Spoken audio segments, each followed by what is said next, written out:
रहीम। पिछले 2-3 दिन से हमारे वज़ीर आला पंजाब जो हैं वो करंटीना से निकल आए हैं और निकल के आने के बाद जो है वो उनको एक व्हाट्सएप आया कि आप एक मंडी से जाएं और मंडी से जाकर उसमें 50-50 करोड़ की बोली लगाएं और अपोजिशन के एमपीए जो हैं उनको लुभाने की कोशिश करें। और उसके ऊपर ज़ाहिर है हमारे वज़ीर आज़म जो है वज़ीर आला जो है उनको सिर्फ व्हाट्सएप ही पढ़ना आता है, वो भी पता नहीं पूरा पढ़ना आता है कि नहीं पढ़ना आता। उन्होंने कल परसों से एक मंडी लगानी शुरू की।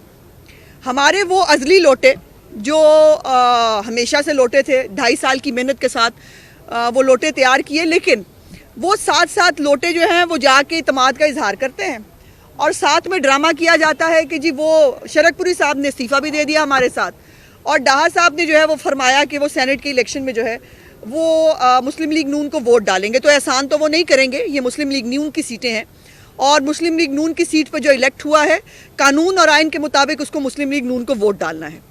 लेकिन वो हमारे शुरू में ये लोटे साथ थे, जब इनको नोटिस दिए गए उनमें से 2 ने गैर मशरूत माफ़ी मांगी, माफ़ी खैर सब ने मांगी, 2 को माफ़ कर दिया गया, बाकी 5 को निकाल दिया गया। और वो 2 लोटों पे दोबारा, उन्हीं 2 लोटों पे दोबारा मेहनत हुई और मेहनत करने के बाद उनको जो है वो वज़ीर आला से दोबारा मिला दिया गया। मैं पूछना ये चाहती हूँ कि मुनाफकत और का कोई चेहरा होता अगर, तो वो इमरान खान ही हो सकता था। एक तरफ सेनेट के इलेक्शन को शफाफ बनाने के लिए बड़ी बड़ी बातें की जा रही हैं, एक तरफ सेनेट के इलेक्शन के लिए कानून साजी लाने की बात की जा रही है, और दूसरी तरफ पंजाब के अंदर जो है ये मंडी सजाई गई है जिसके अंदर जो है वो 50 करोड़ का झांसा दिया जा रहा है। इनके पास 5 रुपए नहीं है, ये तनख्वाहें देने के काबिल नहीं है, जहर खाने को इनके पास पैसे नहीं है, ये लगे हैं 50 करोड़ देना एमपीएस को, जो एक टोटल फ्रॉड है। ये हो नहीं सकता 50 करोड़ रुपया दें। बहरहाल बहुत सारे कमज़ोर दिल हजरात जो हैं वो होते हैं मुख्तलिफ पॉलिटिकल पार्टीज़ के अंदर, लेकिन अल्लाह का फजल ये है कि उन 7 अज़ली लोटों के अलावा मुस्लिम लीग नून का कोई भी एमपीए ना इनको मिलने के लिए तैयार है, ना इनकी बात सुनने के लिए तैयार है। और दूसरी तरफ क्या हो रहा है, दूसरी तरफ खुद ही तौसा के एक एमपीए साहब जिनका नाम दाऊद ख्वाजा सुलेमानी साहब है शायद, और उन्होंने कल एक खुरम लगारी साहब भी साथ उनके बैठे और उन्होंने एक और प्रेस कॉन्फ्रेंस की। बुज़दार साहब, आप उनके सवालों का जवाब दीजिए पहले, पीडीएम को मत रोएं, आप अपने कद से बड़ी बात ना करें। आपको क्या पता पीडीएम क्या होती है, आपको क्या पता आइन और कानून क्या है? जो आपके टिकट जारी करते हैं बराए मेहरबानी उनको बताएं कि आपके कद के मुताबिक बात किया करें, आप मजाक बनते हैं। आप जवाब दें अपने उस शराब लाइसेंस के केस का, आप जवाब दें उन कब्जा माफिया को सरपरस्ती करने का जिसका इल्ज़ाम आप पे लगाया गया है, आप जवाब दें वो ठेकों में पैसे कमाने का जिसका इल्ज़ाम आपके ऊपर लगाया जा रहा है, और आप यहाँ पर जो है वो बैठकर मंडी लगा के बैठे हैं। ये दोबारा नहीं होगा। अभी तो गवर्नर सरवर जो है उसने पिछली असेंबली के अंदर जो गंदा खेल खेला था जिसमें उसके पास 35 वोट थे और उसके 44 वोट निकले थे, पहले उन गुनाहों पे माफ़ी मांगे। पहले गवर्नर सरवर भी और इमरान खान जिसने उसको शय दी थी कि जाकर इस गंदी गेम के अंदर जो है वो शामिल हो और ये हॉर्स ट्रेडिंग और ये करने की कोशिश करो, उसका जवाब दो। किसी एक तरमीम के ऊपर इनसे बात तब तक नहीं हो सकती जब तक ये एतराफ़ जुर्म नहीं करते। जो पंजाब असम्बली के अंदर किया गवर्नर सरवर ने वो, और उसके बाद जो चेयरमैन सेनेट के इलेक्शन के अंदर जो गंद घोला था पाकिस्तान की पॉलिटिक्स के अंदर, पीटीआई ने अपने गैबी मददगारों के साथ, वो आज भी ऑन रिकॉर्ड मौजूद है। और आप कहते हैं कि सेनेट इलेक्शन शफाफ होना चाहिए। क्यों? जब आपके लोग आपको वोट देने के लिए तैयार नहीं है। हमारा इस गंदी गेम से कोई ताल्लुक नहीं, हम इस डर्टी गेम से बाहर रहना चाहते हैं। लेकिन हमारे घर में नकब लगाने की कोशिश करने से पहले उस्मान बुज़दार साहब अपना घर, अपना हाउस इन ऑर्डर कीजिए। आपके जो लोग वोट नहीं डालना चाहते, पिंडी के एमपीएस की अलहदा आवाज़ आ रही है, वो कहते हैं हम वोट नहीं डालना चाहते। जनूबी पंजाब महाज वाले जो हैं उनको सेनेट की टिकट चाहिए, वो एक अलहदा महाज बना के बैठे हैं। आपको इन बातों का जवाब देना है।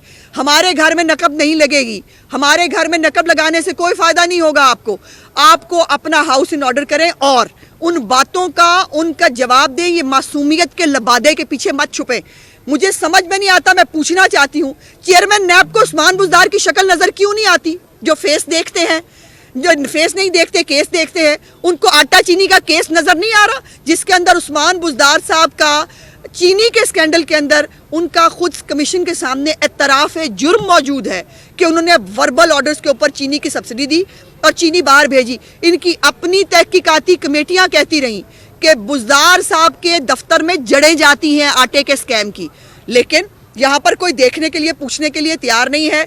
इस गंदी गेम से बाज रहिए। बुज़दार साहब, आपको कोई फ़ायदा नहीं होगा। कोशिश करें ये 50 करोड़ का लॉलीपॉप जो है ये अपने एमपीएस को देखकर उनको तसल्ली देने की कोशिश करें, अपने को दें। एक तरफ पीडीएम जो है वो आज वो मैंने देखा टिकर, मुझे बड़ी हंसी आई, उन्होंने लिखा वो पीडीएम का जो है वो पता नहीं काम ख़त्म हो गया है क्या।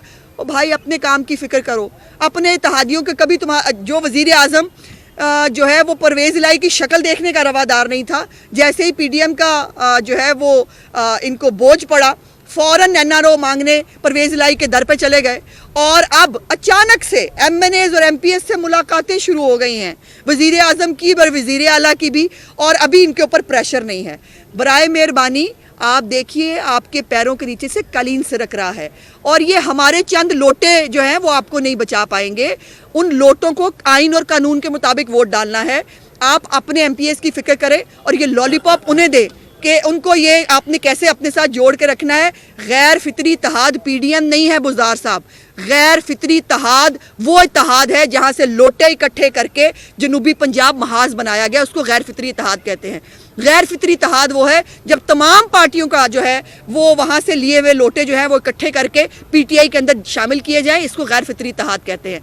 और आपको अगर पीडीएम की फ़िक्र करने से, मैंने पहले भी कहा, बेहतर है कि आप अपने मामलात की फ़िक्र करें। आपको तो सुबह से शाम का पता नहीं होता, आपको कौन बताएगा पीडीएम क्या होता है। और ये बड़े लोगों की बात है, इसमें खामखा जहलियत नहीं बखेरते और छोटे बच्चों को इसमें बात नहीं करनी चाहिए। आपने भी बात की कि हमारे तरफ ना देखें और सारी बात ये लग रही है कि सीक्रेट बैलेट जो है वही असल में तमाम बुराई की जा रहा है। हुकूमत कह रही है कि ओपन बैलेटिंग होनी चाहिए और जो भी है शो ऑफ हैंड है। आप नून लीग इस वक्त क्या देख रही है, क्या इस पे सपोर्ट करे कि हुकूमत? देखिए, इनके साथ किसी भी चीज़ पे बातचीत नहीं हो सकती, क्योंकि जब भी आप बातचीत करें वो एनआरओ मांगना होता है। तो हमने तय कर लिया है ना एनआरओ लेना है ना इनको अब एनआरओ देना है। और जैसे मैंने पहले कहा कि पहले इनको एतराफ़े जुर्म करना है। जो गंद इन्होंने घोला गवर्नर सरवर के इलेक्शन में पिछले सेनेट में और अब जो चेयरमैन सेनेट के उस पर हुआ, उस पर बात करनी है। और कल ट्रांसपेरेंसी इंटरनेशनल की एक रिपोर्ट आई है जिसमें हमारे सादिक और अमीन हुकूमत जो है उसका पोल खुल गया कि सादिक और अमीन हुकूमत के अंदर जो माफियाज बैठे बात कर रहे थे, हम बात कर रहे थे। आप आईबी की रिपोर्ट का झांसा देकर आप हमारे मीडिया को चुप कराने की कोशिश कर सकते हैं, आप अपोजिशन मुखालिफिन को जो है वो कह सकते हैं मैंने पता करा लिया था, सब ठीक है। लेकिन मुख्तलिफ इदारे जो इंटरनेशनल इदारे हैं वो रिपोर्ट्स बना रहे होते हैं और शर्म और डूब मरने का मुकाम यह है कि मुस्लिम लीग नून जो 117 पे ले गई थी, इस 124 से 117 पे लेके गई थी इस इंडेक्स को, वो दोबारा पिछले साल 120 पे और उसके बाद इस दफ़ा 124 पे। और मज़े की बात यह है कि चोर चोरी से जाए, हेरा फेरी से ना जाए। शहबाज गिल साहब ने फिर एक नाकाम कोशिश की। अभी शहबाज गिल साहब की बेचारे की शिबली फराज से भी बहुत उस दिन भी हुई, मुझे बड़ा अफसोस हुआ वैसे देख के। बहरहाल लेकिन ये कि बाज नहीं आते। अब आपने फिर एक वो फेक बात करने की कोशिश की कि वो जी वो पिछले सालों की वो है। ओ भाई, मुझे तो फिक्र ये है कि कल को अपने होने सोने का भी जो है वो हमारे पे इल्ज़ाम ना लगा देना पिछली हुकूमतों की वजह से है। ये डाटा जो है 2019 और 2020 का, जिसमें सबसे अलार्मिंग चीज़ है वो ये है कि ट्रांसपेरेंसी इंटरनेशनल की जो हेड हैं उनका अगर आपने हेड नोट पढ़ा हो, उसके हेड नोट का ऊपर जो है वो टाइटल ये है कि कोविड-19 एंड करप्शन। उसने इल्ज़ाम लगाया है पाकिस्तान के ऊपर कि कोविड-19 के अंदर बेतहाशा करप्शन हुई पाकिस्तान के अंदर, वो इक्विपमेंट के ज़रिए हुई हो, इवन मास्क की स्मगलिंग का भी आपने जो है वो कारपेट के नीचे छुपाने की बात की, लेकिन इंटरनेशनल रिपोर्ट्स मौजूद थी। सो ये सारे मास्क पहन लें।